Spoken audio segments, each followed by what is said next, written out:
I'm going to recite for you The Cremation of Sam McGee by Robert Service. Now Sam McGee was from Tennessee, where the cotton blooms and blows. Why he left his home in the South to roam round the pole, God only knows. He was always cold, but the land of gold seemed to hold him like a spell, though he'd often say, in his homey way, I'd sooner live in hell. On a Christmas day, we were mushing our way over the Dawson Trail. Talk of your cold, through the parka's fold it stabbed like a driven nail. If our eyes we'd closed and the lashes froze, sometimes we couldn't see. It wasn't much fun, but the only one to whimper was Sam McGee.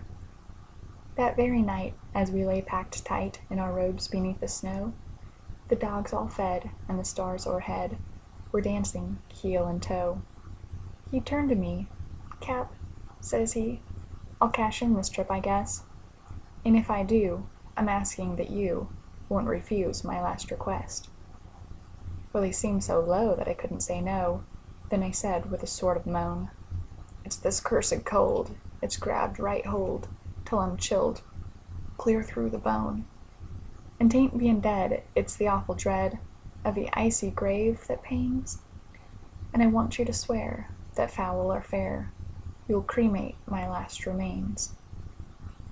Well, a pal's last need is a thing to heed, so I swore I wouldn't fail.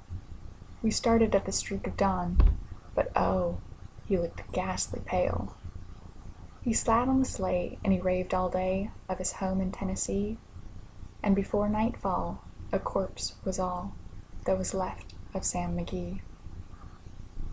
There wasn't a breath in that land of death, and I hurried, horror-driven, with a corpse half hid that I couldn't get rid because of a promise given. It was lashed to the sleigh, and it seemed to say, "I may tax your brawn and brain, but you promised true, and it's up to you to cremate those last remains." Now a promise made is a debt unpaid, and the trail has its own stern code. In the days to come, though my lips were numb, in my heart how I cursed that load. And in the long, long night, by the lone firelight, while the huskies round in a ring howled out their woes to the homeless snows, God, how I loathed that thing.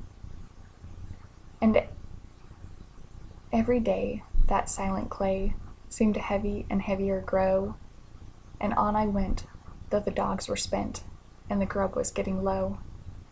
The trail was bad, and I felt half mad, but I swore I wouldn't give in. I'd often sing to the hateful thing, and it hearkened with a grin. Till I came to the marge of Lake Labarge, where there a derelict lay. It was packed in the ice, but I saw in a trice it was called the Alice May. I looked at it, and I thought a bit. Then I looked at my frozen chum.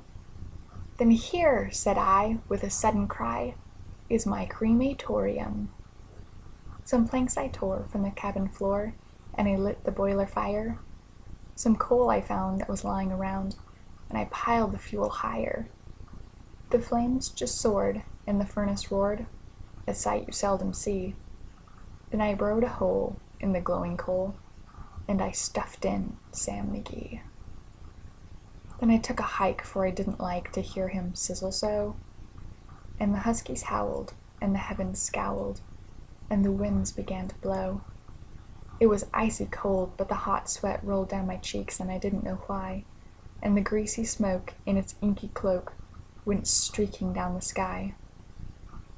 I do not know how long in the snow I wrestled with grisly fear, but the stars came out and were dancing about ere again I ventured near.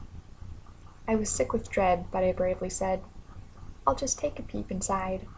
I guess he's cooked," and it's time I looked, so the door I opened wide. And there sat Sam, looking cool and calm, in the heart of the furnace roar.